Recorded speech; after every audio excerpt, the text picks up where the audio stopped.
नमस्कार, आप देख रहे हैं नई आवाज न्यूज चैनल। मैं हूं आपके साथ अंशु शर्मा। खबरों का रुख करते हैं। रुड़की के बेलड़ा गांव में 2 दिन पूर्व दलित युवक की मौत के बाद तमाम राजनीतिक दलों के नेता घर पर सांत्वना देने पहुंच रहे हैं, जिसके चलते आज बसपा के विधायक और प्रदेश के नेता भी उनके आवास पर पहुंचे और पीड़ित परिवार की आर्थिक मदद की। वहीं बसपा विधायक मोहम्मद शहजाद ने कहा, प्रमोद की मौत पुलिस कस्टडी में एम्स हॉस्पिटल में हुई है, इसमें पुलिस की बड़ी लापरवाही रही। बेलड़ा गाँव की घटना में मुख्यमंत्री ने भी कोई गंभीरता नहीं दिखाई। कलियर के एक युवक का घुटना भी पुलिस हिरासत में टूटा है। जल्दी बसपा बड़ा कार्यक्रम करने जा रही है, जिसमें पुलिस प्रशासन के निकम्मेपन को भी उजागर किया जाएगा। इस मौके पर बसपा के प्रदेश अध्यक्ष चौधरी शीशपाल ने बड़ी बेबाकी के साथ कहा कि पुलिस का बेलड़ा प्रकरण पर बड़ा षड्यंत्र रचा है, जिसे बसपा जल्द उजागर करेगी। उन्होंने कहा, बसपा जल्द ही पुलिस प्रशासन की लापरवाही को उजागर करने का काम करेगी। वहीं बसपा नेता सुबोध राकेश ने कहा, बेलड़ा की घटना ने दलित समाज को बहुत कुछ सीखने का मौका दिया। डॉक्टर भीमराव अंबेडकर ने जो संविधान लिखा, उसमें बहुत से अधिकार दलित समाज को दिए गए हैं। पूरा घटनाक्रम सबके सामने है और ये बड़ा दुख का विषय है। मैं कहना चाहता हूँ, चाहे शासन के लोग हों चाहे प्रशासन के लोग हों, बताया जा रहा है कि पुलिस प्रशासन के साथ मारपीट होगी, उसके बाद ये अत्याचार हुआ है। मेरा कहने का मतलब ये है, मैं प्रशासन के लोगों से भी और शासन के लोगों से भी मेरा सवाल ये है कि अगर कुछ लोगों ने प्रशासन के किसी व्यक्ति के साथ मारपीट करी है, तो आप उसको चिन्हित करिए, या पूरे समाज के ऊपर अत्याचार करेंगे, या पूरे समाज की महिलाओं को, बच्चों को, नौजवान साथियों को इतनी बुरी तरह मारपीट कर आप अस्पतालों में दाखिल करेंगे।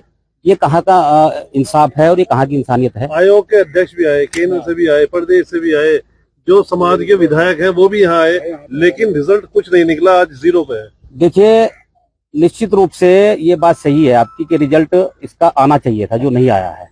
लेकिन आदरणीय बहन जी भी इसमें अभी मैंने बताया था, अंदर भी अभी अध्यक्ष जी साथ बात हो रही थी कि उन्होंने भी इस मामले में संज्ञान लिया है और निश्चित रूप से बहुत जल्द उनके माध्यम से अध्यक्ष जी और सभी लोग, उसमें बात चल रही है, उनका जो आदेश होगा उसकी प्रक्रिया को आगे बढ़ाया जाएगा और पूरी तरह बहुजन समाज पार्टी के माध्यम से इस प्रकरण में सड़कों पर तो उतरा जाए, आंदोलन किया जाए पूरी तरह से मजबूती के साथ। 2 दिन पहले जो है भीम आर्मी के जो राष्ट्रीय अध्यक्ष हैं मनजीत सिंह नोटियाल, वो भी यहाँ पहुंचे थे, उसको लेकर आप क्या?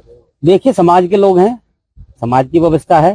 मनजीत नोटियाल हमारा युवा साथी है और पूरी तरह से पूरे देश में, यही नहीं पूरे देश में, जहाँ भी कोई बात होती है समाज के ऊपर, तो वहाँ पर वो अपनी व्यवस्था के साथ खड़े होते हैं और आना चाहिए, हर जगह रहना चाहिए, मजबूती के साथ खड़ा होना चाहिए। यहाँ पर अभी जब वो आए तो निश्चित रूप से कहने की प्रशासन को दिक्कत हुई और उनको रात को गिरफ्तार करने का काम किया। जिस तरीके से दलित वर्सेस पुलिस जो सड़कों पे होना चाहिए था, जो दलितों के साथ अन्याय हुआ है, बड़ा अन्याय है मतलब, लेकिन उसे गंभीरता से नहीं लिया गया। देखिए, अगर ये वो सत्ता में रही पार्टी हो चाहे विपक्ष में रही हो, जिस तरह से होना चाहिए था नजर नहीं आया। देखिए, वास्तविकता ये है, ये दवा कुचला समाज बाबा साहब डॉक्टर भीमराव अंबेडकर साहब के आशीर्वाद से धीरे धीरे तरक्की कर रहा है और आगे बढ़ रहा है। निश्चित रूप से जिस दिन ये समाज पूरी तरह से, हर तरह से व्यवस्था के साथ मजबूत हो जाएगा, किसी की हिम्मत नहीं होगी हमारे किसी समाज के किसी नौजवान या माता बहनों के ऊपर उंगली उठा सके। और ये बाबा साहब ने हमें अधिकार दिया है कि शिक्षित बनो। मैं हर जगह कहता हूँ अपने समाज के लोगों से कि अपने बच्चों की शिक्षा पर ध्यान दो, अगर अपने आप को मजबूत बनाना है। जब समाज शिक्षित हो जाएगा तो हर तरह से मजबूत हो जाएगा, हर तरह से व्यवस्था के साथ हम लोग आगे बढ़ेंगे। जिस दिन ये समाज हर व्यवस्था के साथ, आर्थिक रूप से मजबूती के साथ और शिक्षित होकर खड़ा हो जाएगा अपने पैरों पर, किसी की हिम्मत नहीं होगी कि हमारे समाज की तरफ उंगली उठाए। आज कौन कौन पहुंचा था जी यहाँ पे?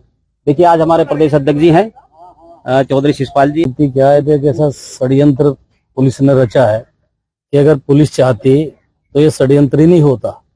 अगर पुलिस चाहती तो ये घटना ही घटती नहीं घटित होती, हत्या का मामला दर्ज हो जाता, कुछ भी बवाल नहीं होता। ऐसा तांडव पुलिस ने किया है औरतों के ऊपर, लड़कों के ऊपर, इतना मतलब इस तरह का तांडव कहीं सारा देखने को नहीं मिला। इस तरह जनरल डायल की तरह ये तांडव किया गया। बसपा खामोश क्यों? बसपा खामोश कहाँ है? बसपा तो उसी दिन एक्शन में है। माननीय विधायक सीएम साहब से मिले, मैं खुद डीजीपी से मिला, चीफ सेक्रेटरी से मिला और बराबर संघर्षरत है। अभी माननीय विधायक जी ने कहा कि 1-2 दिन में अभी बैठक करके माननीय बहन जी से बात करके इस पर अच्छी रूपरेखा तैयार करके एक अच्छा प्रदर्शन, पंचायत बुलाई जाएगी। महापंचायत क्यों? बहुजन समाज पार्टी के हम कार्यकर्ता हैं, बहुजन समाज पार्टी के सिपाही हैं, बहुजन समाज पार्टी के बनर तरह हम संघर्ष करेंगे। तो प्रमोद का देहांत हुआ है एम्स में, वो जेल में था, जेल में ही समझो उसका अंत हुआ है।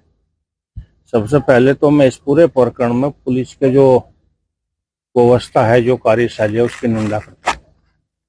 अगर प्रमोद जो कह रहे हैं कि वो भाई अल्कोहल सा ज्यादा पीता था, ये था, अगर उसकी ऐसी हालात थी तो उसे जेल क्यों भेजा भाई?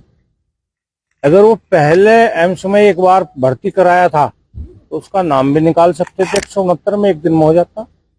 कोई जो मरने की हालत हो उसे कोई जेल में रखना अकलबंदी तो है नहीं। मैं समझता हूँ बात को छुपाने का एक ही तरीका हो रहा है, और इस पर लंबा संघर्ष बहुजन समाज पार्टी जल्द ही रूपरेखा तैयार करके जनता के सामने रखेगी। और पूरे प्रकरण में अभी तक तो कुछ शासन, प्रशासन, मुख्यमंत्री, SC/ST आयोग, केंद्रीय आयोग, कांग्रेस, जितने भी पार्टी आई हैं, हम तो थोड़ा मदद करने पे तो हम आगे रहते हैं, राजनीति करने में हम पीछे रहते हैं। ये मुद्दे राजनीतिक नहीं है, ये तो जन आंदोलन का एक मैं समझता हूँ कि मुद्दा बन रहा है। एक ऐसी घटना दूसरी और जेल में बता रहे हैं, कोई लड़का है पिरान कलियर का, उसका घुटना पूरी तरह टूट चुका है और उसे ट्रीटमेंट पूरी तरह सरकार या जेल प्रशासन नहीं दे रहा है। वो अपने जो निजी काम है लैट्रिन बाथरूम के, वो भी नहीं कर पा रहा है, उसकी तरफ भी प्रशासन का ध्यान नहीं है। जल्दी ही हम उन लोगों की मिलाई करके और इस मुद्दे को भी हम सामने लाने का काम करेंगे। तो भाई उसका घुटना कैसे टूट गया? पुलिस कहती है हमने पिटाई नहीं करी, तो उसका घुटना कैसे टूट गया भाई? उसका घुटना टूट कैसे गया? किसी को तो जवाब देना ही पड़ेगा। हम मानते हैं बीजेपी का राज है भाई, कोई मान शक्ति इसमें लग रही होगी जो इसमें कार्रवाई नहीं होने देगी, लेकिन देखते हैं कि कब तक नहीं होने दे रही। एक दिन तो कानून अपना काम करेगा ही, ये मेरा मानना है। जो मामला बता रहे हो उसमें कौन सी कार्रवाई करने जा रही है बहुजन समाज पार्टी? किस तरह का आप आगे रोक? हमारा कार्रवाई करना हमारा काम नहीं है, वो प्रशासन का काम है, न्यायपालिका का काम। किस तरह की तैयार करेंगे? संघर्ष जोर जुल्म की टक्कर पर संघर्ष हमारा नारा है, उसे ही बुलंद करेंगे और जल्दी ही सड़क पाएंगे। पुलिस प्रशासन की बड़ी लापरवाही है। बिल्कुल है, निकम्मापन कहूंगा मैं तो। लापरवाही तो छोटी होती है, निकम्मापन है। जो आदमी चल नहीं सकता, भाग नहीं सकता, उस आप जेल में डाल रहे, उस आप एम्स में 2-2 बार भर्ती करा रहे, उसके बाद भी परिवार को दूसरे लोगों को नहीं कह रहे हैं ले भाई तुम्हारा आदमी है, ये कमी है, इसके ट्रीटमेंट करा लो, इसे सपोर्ट करो। भाई जिस आदमी का लीवर बता रहे हैं फेल है, वो क्या भाग जाएगा भाई? उसके पहले भी वीडियो आए थे कि भाई ग्लूकोज लग रहा है और वो हॉस्पिटल में भर्ती है, रतकड़ी लगी हुई है।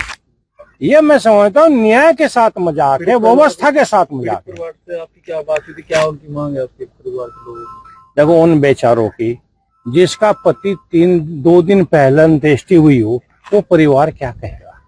वो तो सिर्फ सोचा समझा जा सकता है। बहुजन समाज पार्टी ने पहले भी पंकज के परिवार की मदद की थी, आज भी इस भाई की, प्रमोद की परिवार की मदद की है।